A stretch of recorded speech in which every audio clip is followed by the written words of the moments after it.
Hey guys, what's up? It is Ripe again, back with more Neighbors from Hell's stories. If you are new around here, please don't forget to subscribe to the channel to join our awesome community, and without any further ado, let's dive right into the stories. And the first one is titled, "A whole neighbor knocks on my door at 3 AM for the last straw today." Backstory: I manage my landlord's IT services in exchange for a couple dollars of my rent, occasionally standing up a server or converting systems to VMware, etc. I live in an apartment split in a single family home with one guy who is on a separate level/apartment. My neighbor continuously has been making noise at 1 to 3:30 AM, whether it is hammering, vacuuming, or knocking on my door complaining. My landlord asked him to stop, but after a knock around 3:30 complaining how the internet is slow, I had it. The second time I have awoken due to him knocking on my door in the past 24 hours. I've effing had it. I logged onto our router last week and blocked all the PORN in pettiness. This time I blocked his devices from connecting period until he grows up. It is always him cussing in a drunken rampage at insane hours in the morning. I went to knock on his door around 7 AM to tell him to F off, and we are having internet problems. I will turn it back on sometime. Next time I'm gonna route his traffic through something and cause a 1-second delay in his streaming. By the way, Ripe, Stars and Curious, are you night owls? How long do you usually stay up? Let us know in the comments. And the next one is titled, "Rude Neighbor Catches Husband's Petty Revenge." Or Pretty Revenge, I'm not sure. So this happened a while back when we still lived in the Houston area. We lived in a cul-de-sac, the corner house on a big lot at a 4-way intersection. Our neighbor diagonal from us decided he needed more room in his garage, I guess, and decided to move his Chrysler 300 to the street in front of our house. Our house had a lot of road frontage, so it was not unusual for someone to do that occasionally. We parked on the street often too, it was not an issue. This neighbor though left his car there without moving it for weeks. Without even mentioning it to us, he even parked in a crappy way that prevented someone else from comfortably parking there. My husband is the pettiest, and he got fed up and started letting air out of the guy's tires, starting with the ones on our side of the car so the neighbor could not see from his house. The tires got pretty flat all around and he still had not noticed. Then, after a month of it being parked there, we finally called the county and reported an abandoned car. I mean, how are we to know it was his car if he never bothered to talk to us? They stickered it and he had 48 hours to move it. We saw him out there with little time to spare, airing up tires and jumping the battery. He never spoke to us, no apology or, "Hey, this is my car, I live over there." He never parked there again. We did catch some dirty looks though. Edit to add, I'm not sure I made this clear, we never expected anyone to ask to park in front of our house. It is a public street and everyone in the area would park there occasionally, mostly guests of neighbors. Had he mentioned to us that he planned to just leave his car there for the foreseeable future, we would have asked him to at least park in a way that left room for others. Also, he did have an empty garage and space in his driveway and space in front of his own house. All of this led us to respond in kind with equally rude behavior. After all, this is petty revenge and not how to solve things with your words.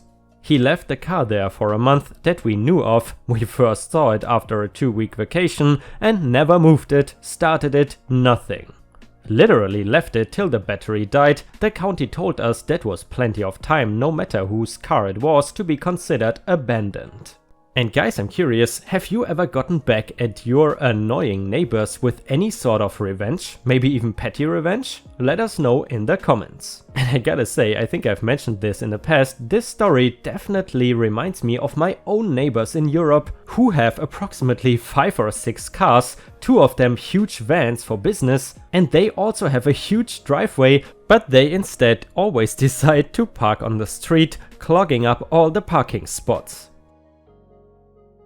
And the next one is titled, "My neighbor called the cops because we decided to clean our apartment." So, my boyfriend and I moved into an apartment in August. It is older, so the floors are super creaky. According to our lease, we are obligated to cover 90% of any room with carpet, except bathroom and kitchen, to help with noise. It turned out our apartment was previously managed as a dorm by the local college, so the floors already have a layer of super thin, crappy carpet. We also laid down more rugs to help with noise cancellation. Our downstairs neighbor moves in about a month later, and within a month of that starts banging on her ceiling when we get too rowdy.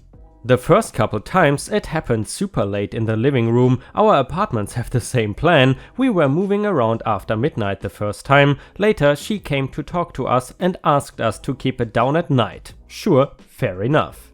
The next time was when we walked in from the airport at 10 PM. She came up, banged on the door and talked over my explanation. I told her I was sorry and asked when she was hearing the noise, assuming it was just the cat running around at night. No, she tells me that she knows it is not the cat, she knows it is us and she does not live alone. Okay, weird, but whatever. We started going to bed earlier as we settled into the apartment and our jobs, but the banging only continued. For months she would hit her ceiling / our floor whenever we walked around. Bed at 10? Bang. Wake up at 5:30 for work? Bang. Sitting on the couch but decide you want snacks? Bang. Around Christmas she comes up to our door again. My boyfriend answered and this time I recorded and I am so glad I did. This woman came up and looked my boyfriend in the eye and said, "You have to stop following me." What? "I know, it's not the cat or the dog or your girlfriend, because I know your footsteps. I don't know how you figured it out, but you figured out how to listen to where I am, and you're following me around my apartment, and I'm sick of it."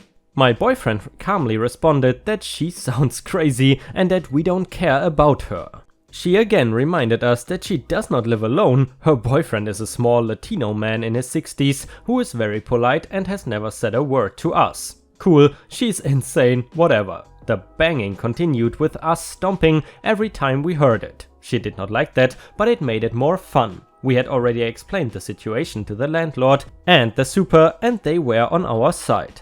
Our town was the first in the US to be locked down under quarantine, so for the first few days the banging gradually increased until one day this woman lost her mind. I will admit that we are early risers on the weekends. On this particular Sunday we ended up waking up super early but not doing much for the first few hours.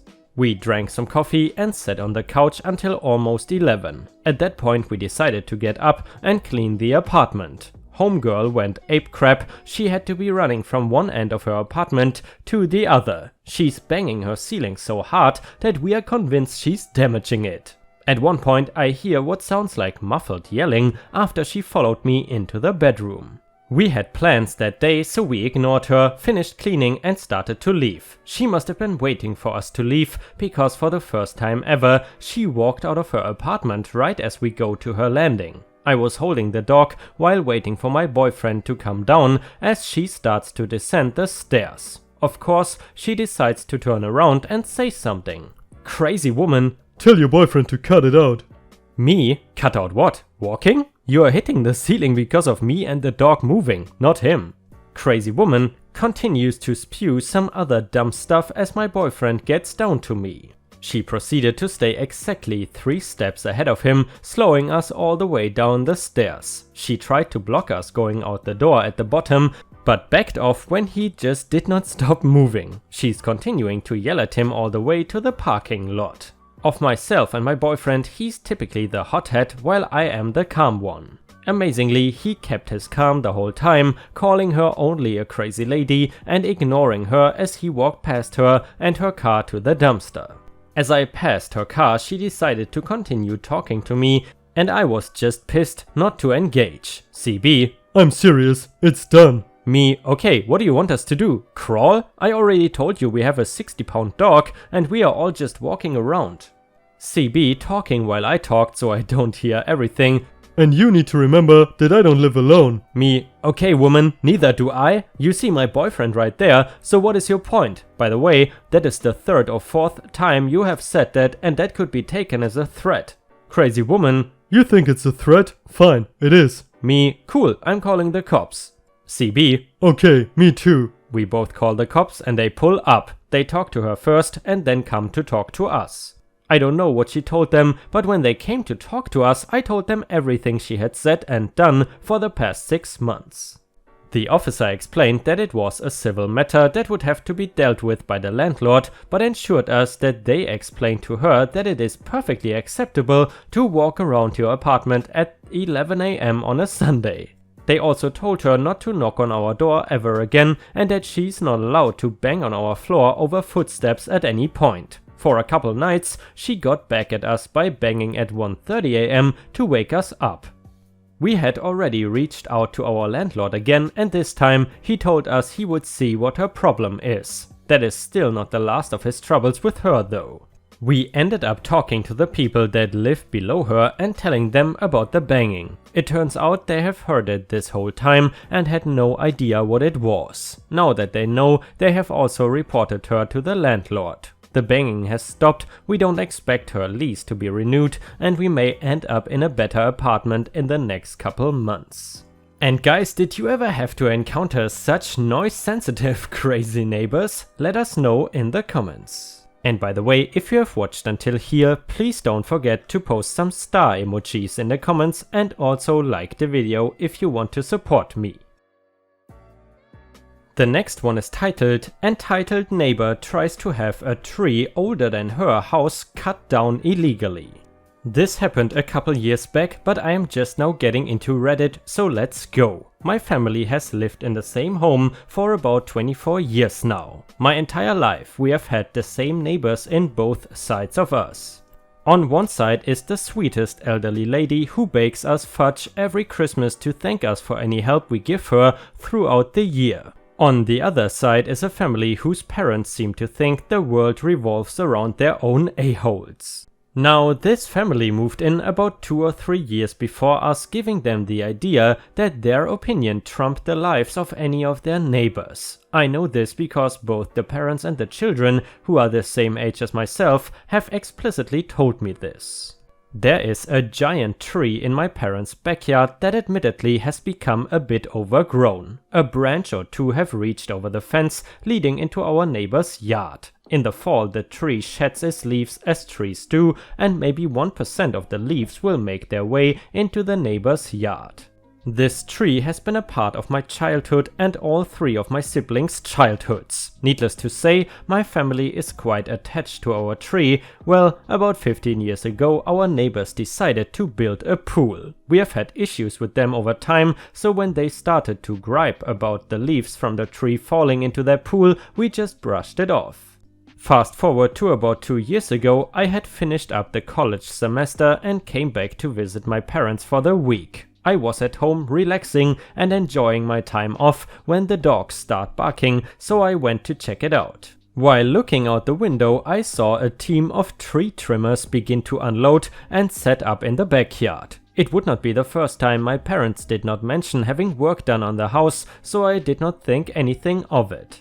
I called my old man to see if the trimmers would need anything from me while they were here, but he was working, so I just left a message. He got back to me about 30 minutes later, completely confused, so we knew something was not right. At that point, I went out back and told them to take a break because there has been a mistake. Luckily, they had only managed to take 2 or 3 major branches off the tree, so there was still a chance the tree would survive. It was the quickest I've ever seen my dad do the drive home. I went out back with him so that I could figure out what was up. After a very loud discussion and a lawsuit threat later, the trimmers decided it was best they did not finish up the job of taking down all of the branches. Well, it turns out that our entitled neighbor decided to take it upon herself to hire a company to come and take down the tree in our yard. When she told the company that it was in her neighbor's yard, they only asked if she got it cleared with us. They did not make any efforts to make sure it was cool. To make the situation even sweeter, the crew working on the tree would not stop the job until the owner of the company came to the site and cleared up the situation. I don't know about you guys, but if I found out I was doing unauthorized work and trespassing on someone else's property, I would take that as my cue to leave.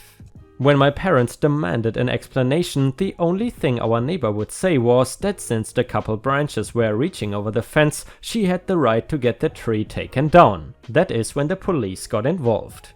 She was informed that she was allowed to have the branches trimmed past the fence, something my parents said they could have done if the neighbor paid for it, but due to the significant branches trimmed off on our property, she would be looking at destruction of property if the tree died. Luckily, the tree stands to this day and the wind seems to blow just a bit harder towards their yard each fall. And guys, I would love to know, did you ever have any tree law sort of situations in your own backyard? Let us know in the comments. The next one is titled, Entitled Neighbor Expects My Gardener to Clean Her Garden for Free. This happened recently. I live in a unit complex, 20 units, where most of the neighbors know each other or have spoken at one point or another. One of the neighbors, Ben, has a lawnmower and mows everyone's lawns for free. Important for later. I've been in isolation because of the virus for the past month and have been getting extra money from the government lately that I don't need. So I decided to put that money to good use and hire a gardener to fix up my front and back garden. The front garden is a complete mess. For the past 2 weeks he's been coming and going to fix up my front garden in small increments, not interacting with me directly for obvious reasons. This happened yesterday when my gardener was working on my front garden. One of my neighbors, Jessica, came up to the gardener. I have security cameras outside so I can see what is going on in the driveway, and began complimenting him on his great work. I popped my head out so I could hear what was being said, but they could not see me. Jessica: Yeah, that looks really good. I think you're doing a really nice job. She started getting overly complimentary and I had a sneaking suspicion of what she was getting at. Jessica, not knowing I was around the corner and could hear everything: You're doing such a great job here. Do you think you could work on my garden after you're done here? I don't think OP would mind. Me, coming around the corner: Hey Jessica, what's up? Jessica, realizing she was busted: Oh, hi OP. Well, I was saying what a good job your gardener has done so far. Do you think he would mind doing my garden as well? Me: I'm sure he would not mind. It is $30 an hour or $300 for the whole day. Jessica: What? I'm not paying for it. You hired a gardener, so it's your responsibility to do my garden as well. Me: I hired a gardener to do my garden. It is not up to me to pay for your garden to be done as well. Jessica: But Ben mows the lawns for free. Your gardener should do my backyard for free too. Me: Sorry Jessica, but if you want a private gardener, you will have to pay for it like everyone else. Jessica: But I'm on a disability pension and I cannot afford that. Clearly you can. Me: I am on a disability pension too, so don't try that. I spend my money on important things, not the alcohol I see you buying all the time. So unless you are going to pay for his time, please let him get back to work. Jessica huffed and stomped off, and I have not heard a peep from her since. But give it time, I'm sure she will be back soon enough to get more things for free. And the next one is titled, Fences Make Good Neighbors? Not always. So this story is not mine, it is not even my friend's, but it is the tale of a battle of two neighbors that lived in my friend's neighborhood when he was a kid. Neighbor number 1, we will call Hans. He was German and his family came here in the 1950s for a better life. Hans had 2 kids and the whole family was large. German food can really pack on the weight and apparently Hans' family loved to eat. Neighbor number 2 we will call Robert. He was also from Europe and had emigrated at roughly the same time. I don't know what part of Europe Robert was from, but apparently there was some sort of history there because Robert absolutely hated Germans and Hans in particular. The 2 of them lived 1 street over from each other and their backyards faced each other, separated by a wooden fence that was falling apart. So were the fences that separated Hans from his neighbors on either side. Therefore, Hans decided to replace the fences. He was able to get the cooperation of his next door neighbors as they were not happy with the state of the fences either and agreed to split the cost of replacing them. But when Hans approached Robert, he was told there was no way he was paying a dime to a damn crowd to fix the fence. Hans reasonably explained that the fence would improve both homes and that it was only fair that the costs be split between them. Robert told Hans to go to hell. If he wanted a new fence, he could pay for the whole thing himself. So Hans decided to just do that. According to my friend, Hans had his lot surveyed not once but twice to determine the exact location of the property line. Then he had his new fence built on all 3 sides, but the fence separating Hans and Robert was built 3 or 4 feet into Hans's yard. He also installed a gate. This was done in the fall. Robert's wife was an avid gardener and landscaper, and of course in the spring she planted some elaborate gardens. Revenge Stage 1. In the early summer, Hans and his son went through the gate and started ripping up all the flowers Robert's wife had planted next to the fence. Robert of course freaks out and starts screaming at Hans, who screams back, and eventually the cops were called by Robert, who wanted Hans charged with trespassing and destruction of the flowers. Hans takes the cops back to his place and shows them the surveys and measures the distance from the house to the fence. He then explains that he owns the property that the flowers were planted on. What appears to be Robert's yard is actually Hans's property for a couple of feet past the fence, and that if anyone should be charged with trespassing, it should be Robert.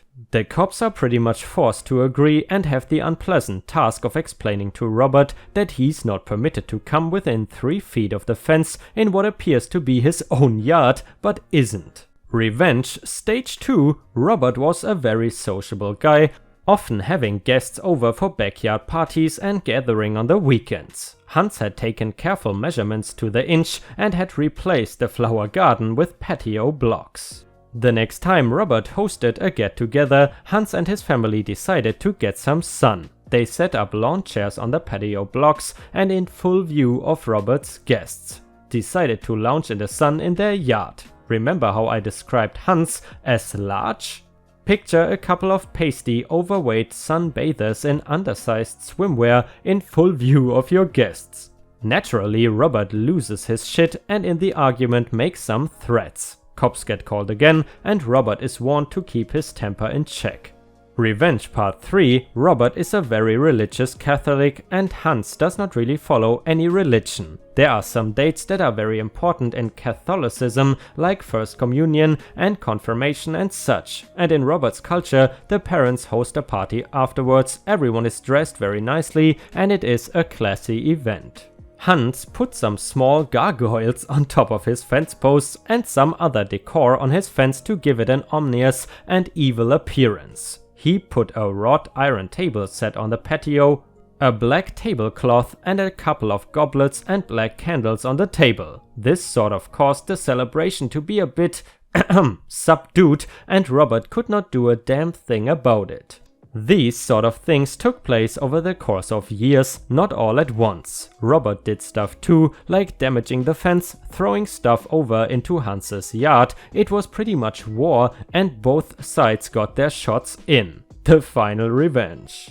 One day Hans was driving down Robert's street and saw a for sale sign in Robert's yard. Finally, Robert was leaving. Hans could not resist getting in one last dig.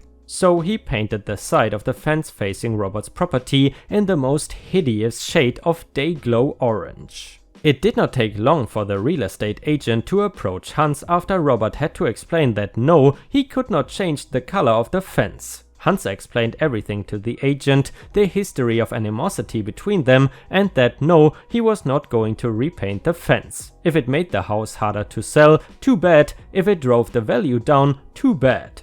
The agent proposed a solution. Robert could buy an easement of the property, thus gaining access to the strip of land beside the fence and the entitlement to paint his side of it. Hans refused but offered to sell the easement to the new buyers only if Robert paid up front for Hans's lawyer's fees to draw up the contract as an add-on to the contract of sale to Robert's house. The price he demanded was many times the actual cost of the fence and came off the top of the market value of Robert's house.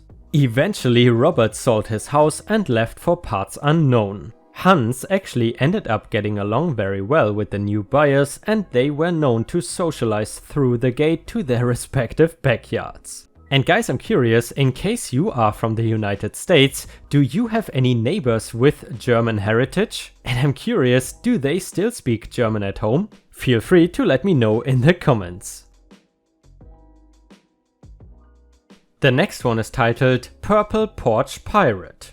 What is better than calling the cops on your sweet little old neighbor's heroin addict grandson for stealing your Amazon package? In July, my elderly neighbor had her grandson and pregnant girlfriend move in to help them out. She is a widowed lady in her 70s, babbles a lot, but is sweet.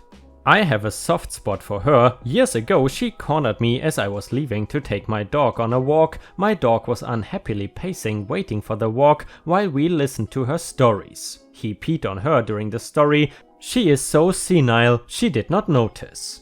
Just a few days later, I am mowing my backyard and the grandson walks past my house carrying an Amazon envelope. Weird. An hour later, sweet little old lady comes over with the envelope her grandson had. This was in my landscaping. Totally forgot I ordered my kids the movie Leap. What a crap haul for this kid. See, I am a criminal defense attorney, probably the only one this lady knows. If I call the cops, my neighbor will try to hire me. It will get weird. She is so sweet, I will be a witness. He is on probation, so he will sit in jail for a while. This will totally make me look like a snitch to my own clients in that same jail, who are thieves, addicts and burglars. It's bad personally and professionally, and it is not the biggest deal. So I filled up an Amazon box with Purple Rain powder that was ordered to my office. A dry dye that gets darker and spreads when it comes into contact with your sweat. That lasts a week on your skin. Think leaking pen times 50. Why? I want to shame him and it won't come back on me. He's not gonna call the cops for stealing my stuff, he's not gonna tell his grandma he stole from me, and if it makes a mess in her house, it is still cheaper for her than hiring a lawyer and paying her grandson's court costs and fines. So yep, the package was gone in 20 minutes. I walk past the home, screams of anger at the pregnant girlfriend. This shit won't come off, it is all over my grandma's house. Priceless. The following day I give him the head nod as he smokes a cigarette in a hoodie in July. He runs inside, then I taught my kids to yell Smurf when we walk past. No snitching, just shame. And the next one was posted by user equufire on our own subreddit r/ripestories and is titled The Mother of All Water Bills. I was watching your YouTube video about legal advice and heard the story about the guy in Florida who got a 46,800 gallon water bill. This is the story of how I almost got stuck with the mother of all water bills. This is a long one, but I hope you enjoy. In 2010, my then fiancé, now wife, purchased our first home in a suburb of an upper Midwestern city in the US. It was a decent-sized bungalow on a corner lot, so we had a larger lot than many of our neighbors. However, the house was set back on the property, and with a large detached 2.5 car garage and a large shed, usable yard was hard to come by. The backyard was small, dominated by a patio between the house and garage, and a grassy yard cut in half by a fence between the garage and shed. The outside of the fence going towards the neighbor's yard had a lot of elevation, so the previous owners built a terraced garden. Or terraced, please excuse me. The yard between the fence and the house was about 20 feet by 25 feet. What I'm trying to say is there was no room for even a moderately sized pool, which is important later. The side yard facing one of the streets was dominated by a steep hill spanning the length of the property, and the front yard was a somewhat thin flat strip that technically would have been big enough for a moderate pool, but who would put a pool in their front yard? Anyways, we had been living there for 7 years, and every other month we had received our water bill from the city utility department. They read the meter monthly, but would only send a bill out every 2 months. The bill would give you the meter reading and usage in gallons for the roughly 30-day period between meter readings. On average, we paid about $60 per bill, less in winter, more in summer, when we watered the lawn. If a water ban was not in fact, and it would average between 2,000 to 4,000 gallons a month of water use. Fast forward to August 2017, we now had 2 children and were planning a third, and though the house was technically big enough for a family of 5, it was no longer where we wanted to be. Especially being a corner lot with one road being fairly busy, the housing market at the time was exploding and our house was worth far more than what we owed on it, plus we were both making good money, so the time to move was now, before our oldest started school. I will say I loved the house, but my wife hated the busy road for the kids' sake, and it honestly needed more work than I wanted to put into it, so we were getting ready to list. At the time I was keeping close track of our finances in preparation for applying for a mortgage. This meant making sure we did not have too much unnecessary debt, bolstering our savings and making sure our credit reports were squeaky clean and as high as possible. Imagine my surprise when I receive our bi-monthly water bill and the balance owed is $1,580. It was an immediate what the F moment. My mind was racing, of course it had to be a mistake, but what if it wasn't? This did not fit into my budget and I certainly did not need a delinquent utility bill popping on our credit report.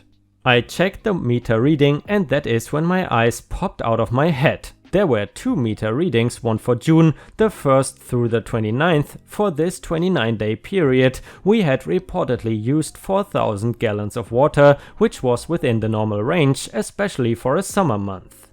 However, the previous month, which included a couple days at the end of April, so the reading period was 34 days long, reported 710,000 gallons of water used. For reference, an Olympic-sized swimming pool holds 660,000 gallons of water. A standard water tower in most US cities holds around 1 million gallons of water.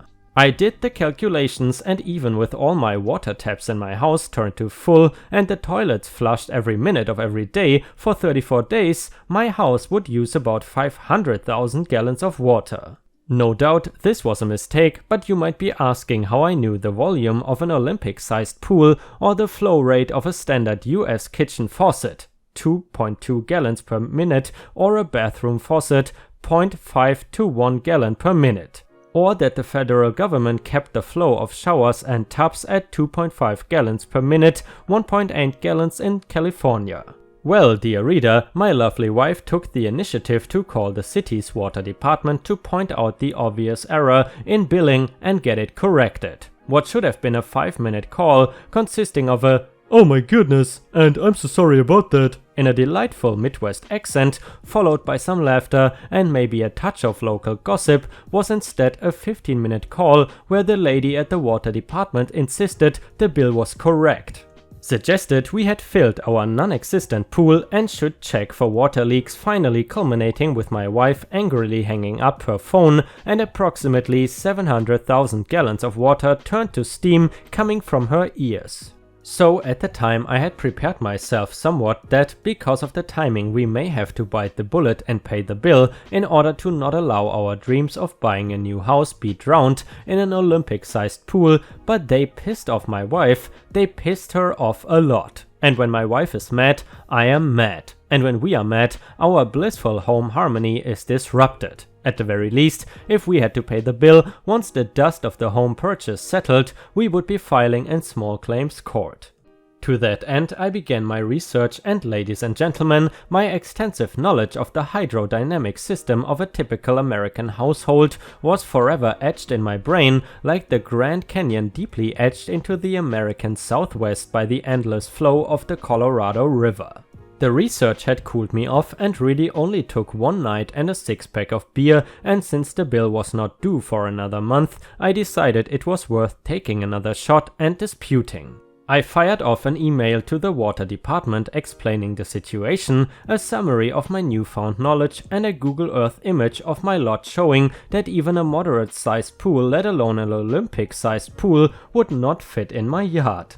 I got a response immediately from, let's call him Dave. Dave said that the meter reading had been double-checked at the time and it was confirmed, and that perhaps I had a leak. Another pertinent piece of information here is that the water meter is located inside the house. It is attached to the water main from the street just before the main splits to the various feeds of the house. The meter is connected to an outside transmitter, which the water department employee then scans the transmitter for the reading.